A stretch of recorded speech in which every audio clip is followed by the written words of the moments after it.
ನಾನು ನೋಡಿದ್ದಾಯ್ತು, ನೀನು ತಿಳ್ಕೊಂಡಿದ್ದಾಯ್ತು. ಈಗ ಫೈನಲಿ ಇವನ್ ಬಂದಾಯ್ತು. ನಿಮ್ಗೆ ಇವನು ಯಾರು ಅಂತ ಗೊತ್ತಾಗ್ಬೇಕಾ?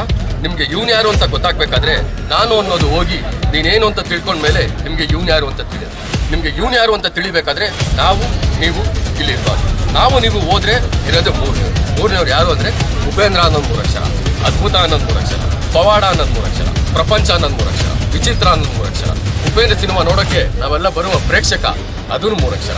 ಮೂರಲ್ಲಿರೋ ವಿಶೇಷತೆ ಗೊತ್ತಾಗ್ಬೇಕಾರ, ಮಗು ಹುಟ್ಟಬೇಕಾದ್ರೆ 3 ಸತಿ ನಾಮಕರಣ ಮಾಡ್ತಾರೆ, 3 ಸತಿ ಹೆಸರು ಹೇಳ್ತಾರೆ. ಮದುವೆ ಆಗ್ಬೇಕಾದ್ರೆ 3 ಗಂಟೆ ಹಾಕ್ತಾರೆ, ಸತ್ತಾಗ 3 ಇಡಿ ಮಣ್ಣಾಕ್ತಾರೆ. ದೇವಸ್ಥಾನಕ್ಕೆ ಹೋದ್ರೆ 3 ಸತಿ ಗಂಟೆ ಹೊಡಿತಾರೆ. ನೀರಲ್ಲಿ ಮುಳುಗ್ಬೇಕಾದ್ರೂ 3 ಸತಿ ಮುಳುಗ್ತಾರೆ.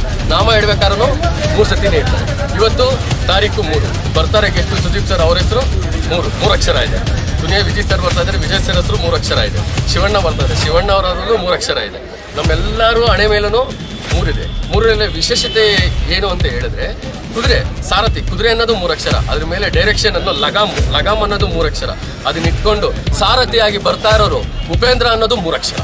ಇದು ಉಪ್ಪಿ 3. ಇವನು ಯಾರು ಅಂತ ನಿಮಗೆ ಅತಿ ಶೀಘ್ರದಲ್ಲೇ ಗೊತ್ತಾಗುತ್ತೆ.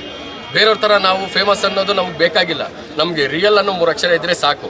ಅದರಲ್ಲಿ ಜೀವನ ಅನ್ನೋ 3 ಅಕ್ಷರ ಇಟ್ಕೊಂಡು ಬಾಳ್ತೀವಿ ಆರಾಮಾಗಿ. ದೇವರು ಅನ್ನೋ 3 ಅಕ್ಷರ ಇದ್ರೆ ಅಷ್ಟೇ ಸಾಕು ನಮಗೆ. ರಿಯಲ್ ಸ್ಟಾರ್ ಉಪೇಂದ್ರ ಅವ್ರಿಗೆ